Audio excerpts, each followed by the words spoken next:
सरवा तनी आई नया गानावा देखे खातिर जुटल गाँव के लोग। सरवा तनी आई नया गानावा देखे खातिर जुटल गाँव लोग। सरवा तनी आई नया गानवा अंगना में कर दी अंजोर। सरवा तनी आई नया गानवा नया नया बरतनवा हो नया कोटावा पैंटवा हो नया नया बरतनवा हो नया कोटावा पैंटवा हो नया कोटावा पैंटवा हो चढ़ावा नया गले के सिकड़िया हो नया हाथ के ब्रेसलेटवा हो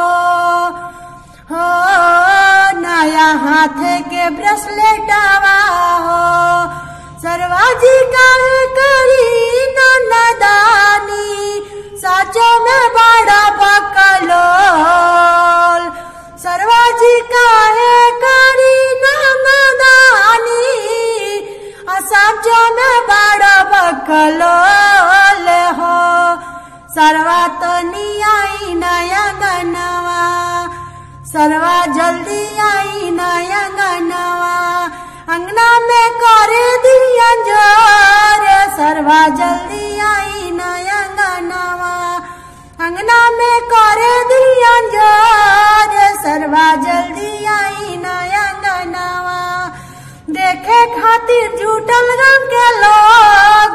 सरवा जल्दी आई नया गानवा देखे खातिर जुटल गाँव के लोग। सरवा जल्दी आई नया गानवा अंगना में आके सरवा जी पगला के गईले सामान सब भूल गईले सामान सब भूल।